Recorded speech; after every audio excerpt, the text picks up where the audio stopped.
দেশের কোথাও কোথাও আজ সোমবার কুরবানি হাটের শেষ দিন।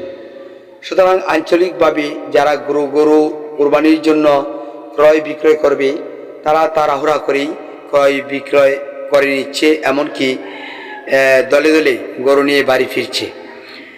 আজ সোমবার ময়মনসিংহ জেলার নান্দাইল উপজেলার তারেরঘাট বাজারে গরুর হাট বসেছিল।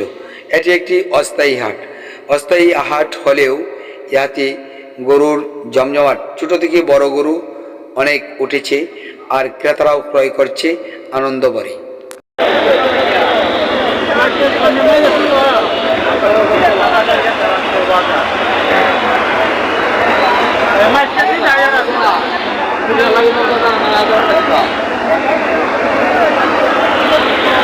গরু আপনার এটা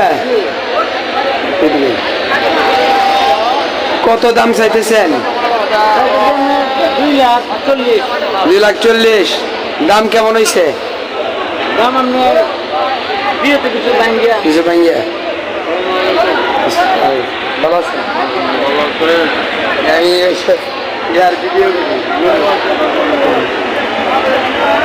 কত হইলে বেচবেন?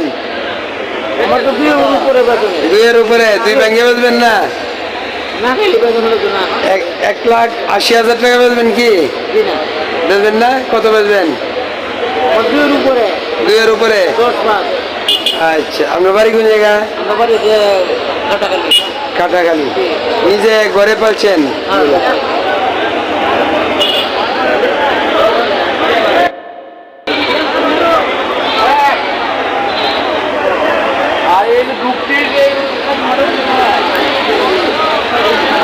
গরু আপনার এটা কত টাকা দাম হইতেছে?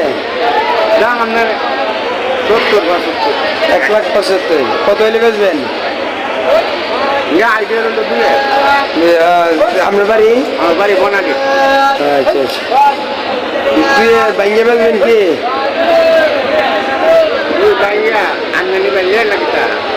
আমি নিতাম। কত কোয়াইন? কত বলেন? এই 2 থেকে দাম কোয়াইন একটা।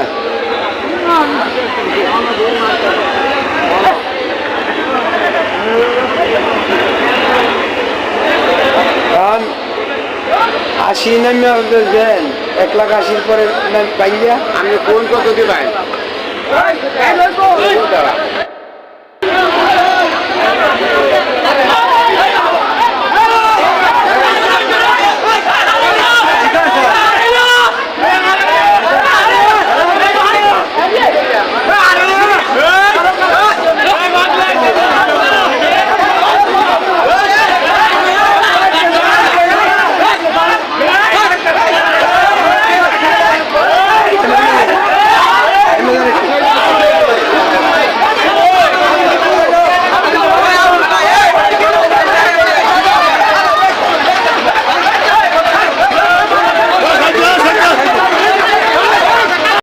আমরা গরু দেখতে দেখতে একসময় একটি ঝগড়াও দেখতে পাই। কৃষক, শ্রমিক, খামারি মানুষ ওরা সাধারণত খুবই পরিশ্রমী হয়ে থাকে। সাধারণ কিছুতেই রেগে যেতে পারে একে অপরের উপর।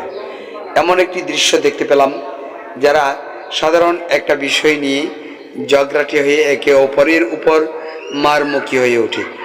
সেই মারমুখিতা একসময় নিরসন ঘটে যারা উপস্থিত ছিলেন তাদের সহযোগিতা ক্রমে। যাক, আমরা আবারও ফিরে যাচ্ছি আপনাদেরকে গরু দেখানোর জন্যে। গরু কোরবানির জন্যে একটি উত্তম পশু বলে গণ্য বাংলাদেশের জন্যে। বাংলাদেশ, ভারত সহ বিশ্বের বিভিন্ন রাষ্ট্র আছে যেখানে আনন্দ করে গরু লালন পালন করে, এমনকি অর্থনৈতিকভাবে স্বাবলম্বী হওয়ার জন্য এটি একটি অন্যতম আবাদ বলে মনে করে থাকে অনেকেই। যেমন ব্রাজিল, ভারত এরকম কিছু রাষ্ট্র আছে যারা নাকি বিশ্বের বিভিন্ন দেশে গরু রপ্তানি করে থাকে। আমরা আপনাদেরকে দেখাচ্ছিলাম যে কুরবানির পশু যে কেমন নিখুঁত সুন্দর হওয়া উচিত সেই বিষয়গুলি। তাছাড়া কুরবানি পশুর মূল্য ও কুরবানি পশু পূর্বকার তুলনায় কতটুকু চড়া দামে বিক্রি হচ্ছে কিংবা পড়া দামে বিক্রি হচ্ছে এটি কিন্তু বলছিলাম। তো বিগত বছর অনেক শ্রমিক আছেন, অর্থাৎ যারা নাকি খামারি, এমনকি কৃষক যারা গৃহপালিত পশু লালন পালন করে বিক্রি করে বছর শেষে টাকা পাওয়ার জন্যে সাধারণত তারা কিন্তু বেশ মার খেয়েছিল। অর্থাৎ গত বছর ছিল এরকম ধরনের খুব দামি ছিল গরু, আর খুব বেশি দামে বিক্রি করতে গিয়ে শেষ পর্যন্ত ব্যবসায়ী খামারি এমনকি সাধারণ কৃষকরাও কিন্তু মার খেয়েছে এই গরু লালন পালন করে।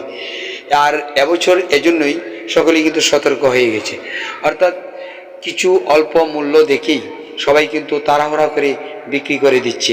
বিশেষ করে ময়মনসিংহ, কিশোরগঞ্জ, নেত্রকোনা এসব হাওর এলাকা সহ উজান এলাকাও ইদানিং কিন্তু খের পাওয়া যাবে না, কেননা সকল খের কিন্তু ওই বৃষ্টির পানিতে তলিয়ে কিংবা বৃষ্টির পানিতে পচে গিয়েছে।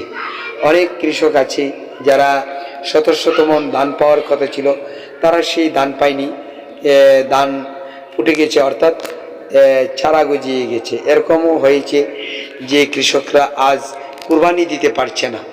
সুতরাং এইভাবেই কৃষকরা সতর্ক হয়ে গেছে যাতে করে তাদের পালিত পশুগুলা অন্তত মোটামুটি মূল্যে বিক্রি করে দিতে পারে এবং গোখাদ্যের যে সংকট সেই সংকটে যেন না পড়ে, সেজন্যই কিন্তু এরকম তাড়াহুড়া করে বিক্রি করে দিচ্ছে। তো অন্যান্য বছর আমরা দেখি যে গরু শেষের দিকে, অর্থাৎ ঈদের সংলগ্ন যে দিনগুলি সেই দিনগুলিতেই বেশি বিক্রি হয়ে থাকে। আর ইদানিং দেখছি যে চাঁদ ওঠার পরের বাজার থেকেই গরু ক্রয় বিক্রয় শুরু হয়েছে একেবারে ধুমধারাক্কা রূপে।